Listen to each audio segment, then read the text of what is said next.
Slurry के दंश हम समय समय पर दिखाते रहते हैं, मगर आज के जो दृश्य हैं ये हृदय विदारक है।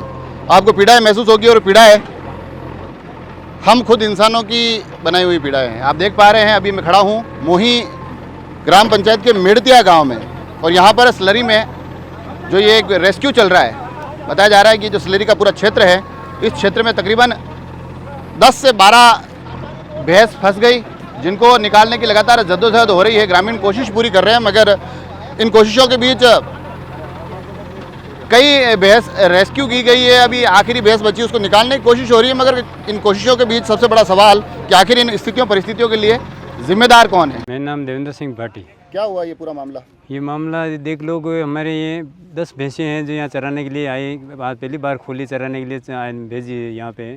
तो ये अवैध रूप से खड्डे करके रेत खनन करके, पहले तो इन्होंने किया कि रेत निकाली यहाँ से अवैध रूप से 25-30 फीट गड्ढा गहरा करने के बाद अब वो मिट्टी भरे तो भरे कहाँ से, जो अवैध रूप से ये मलबा इन्होंने बिना पैसे में, बिना डंपिंग यार्ड की परमिशन के, बिना परमिशन के इन्होंने यहाँ मलबा डोलना चालू कर दिया।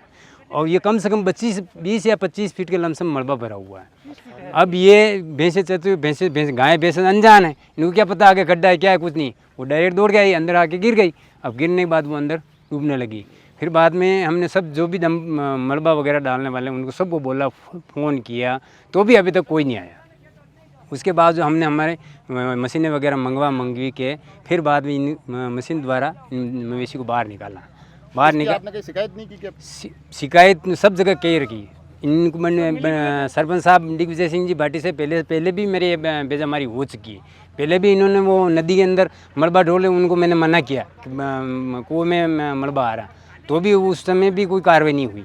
ये इनका डंपिंग यार्ड उधर है, उसके बावजूद ये यहाँ खेतों में खड्डे हैं, वहाँ पे मलबा ढुलवा रहे हैं। और केरोट के पास में वहाँ एक वो नदी में है, वहाँ मलबा ढुलवा रहे हैं। ये नदी में बहता हुआ खेतों में जाएगा, ये मेरे को सारा पता है। ये मोई के मार्बल फैक्ट्री वाले सारे ये लाते डंपर वाले, ये ला के यहीं ढोलते। और इनको 2-3 बार मैंने मना भी किया कि यहाँ खेतों में मत ढोला करो, ये खेतों को भी नुकसान है और मवेशी को भी नुकसान है। ये तो ठीक है, चलो दिन की बात है। अगर रात को अगर मवेशी गिर जाते हैं तो मरते ही मरते हैं, कोई निकालने वाला है ही नहीं। ये तो ठीक है, दिन की बात थी तो इतने जनसंपर्क सब करके इनको निकाला बाहर। रात को कौन निकालता है? और जानवर मर जाने फिर बाद में कौन कहता है? ये मेरी भैंसें हैं, 10 भैंसें। जैसे घर से गोली और डायरेक्ट यहाँ पे मलबे में आके फंस गई। ठीक है, यहाँ पे मैंने सबको कॉल किया तो मेरे अंकल ने बोला, अंकल को बुलाया मैंने वहाँ पे नौकरी करते हैं हाउसिंग बोर्ड। वहाँ से अंकल यहाँ पे आए और उन्हें सबने मिल के ये 200 पैसे सब गांव की मदद से उन्हें 200 पैसे निकाल ली। और यहाँ पे जो मलबा डाल रहे हैं, यहाँ पे क्या गवर्नमेंट की डंपिंग यार्ड है क्या? ये जैसे ही इसी खेत में जैसा खड्डा दिखा वहाँ पे मलबा डाल रहे। और अभी मैंने उन सबको कॉल करके यहाँ पे बुलाने की कोशिश की, पर मौके पर कोई नहीं आया। यहाँ पे सब ग्रामीणों की मदद से हमने पैसे निकाल दी बाहर। मलबा डालने वाले से संपर्क किया था? हाँ, सभी को कॉल कर दिया। भंवर जी समिति वाले हैं मोई, जो समिति बैठते हैं, भंवर लाल तेली शिवपुरी गांव के, जो अभी हमारे पंचायत समिति में बैठते हैं, वो उनका ठेका है ये। उनके थ्रू हमने कॉल करके संपर्क किया, पर भवन जी समिति अभी तक यहाँ पे नहीं आए। उनके खिलाफ कार्रवाई की जाए भंवर जी समिति के खिलाफ। इसमें जो बताया जा रहा है, जो भैंसें आपने निकाली, हम भी देख रहे थे, कुछ भैंस गर्भवती भी थी। हाँ थी, एक दो दिन में बछड़ा देने वाली है। अच्छा, तो ये घटना पहली बार हुई है? ऐसे आए दिन होती रहती? आए दिन होती रहती है। वहाँ निकलते रहते, फंसती रहती, निकालते रहते हैं। यहाँ की बाकी कुछ नहीं। मलबा डालते हैं तो उसको 4 बंदी दीवार पैक करके बाद में डाला जाए, तो किसी की मवेशी न फंसे यहाँ पे। आज तो ठीक है मेरी है, भाई चांद किसी आवारा पशु होगा उसको कौन निकालेगा? अवैध है, कोई ये बिना पूछ के कर रहे हैं, किसी को पता ही नहीं। रात को आके डाल रहे हैं, मर्जी आके जब डाल रहे हैं, और कहीं बोलते हैं तो दादागिरी करते हैं। आज क्या हुआ, ये पूरा घटनाक्रम क्या हुआ? अभी हम तो खाना खा रहे हैं, ये भैंसें आई और चरने के लिए यहाँ पे, और सब ये अंदर आ गई। कितनी भैंसें फंसी लगभग? ये लमसम 8, 9, 10। फिर अब आपने ये जो निकाला, ये किसने? सब हमारे व्यवस्था की हमने, कोई गवर्नमेंट, हाँ कोई गवर्नमेंट की व्यवस्था नहीं है यहाँ पे। और इनसे जो मलबा डाल रहे हैं उनसे आपने संपर्क नहीं किया कि भाई आप हमारे यहाँ? कोई नंबर थोड़ा हमारे पास, कौन डाल रहा है, किसका नाम बताए?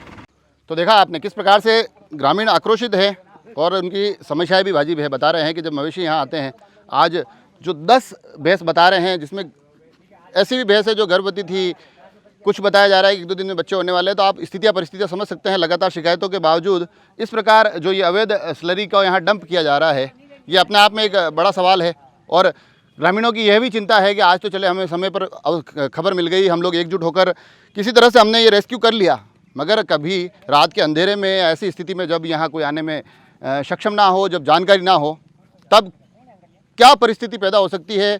और साथ ही अगर पशु के इतर कोई नन्हे मुन्ने बच्चे इस तरफ खेलने आ रहे हो, कोई महिलाएं इस तरफ आ रही हो, तो हम उन परिदृश्य की कल्पना कर सकते हैं। तो ऐसे में एक बड़ा सवाल ये खड़ा हो रहा है कि आखिर किस तरह से ये इतना बड़ा मलबा यहाँ इकट्ठा हो रहा है और इसको लेकर कोई कार्रवाई नहीं की जा रही है। आखिर किस दुर्घटना का हम इंतज़ार कर रहे हैं।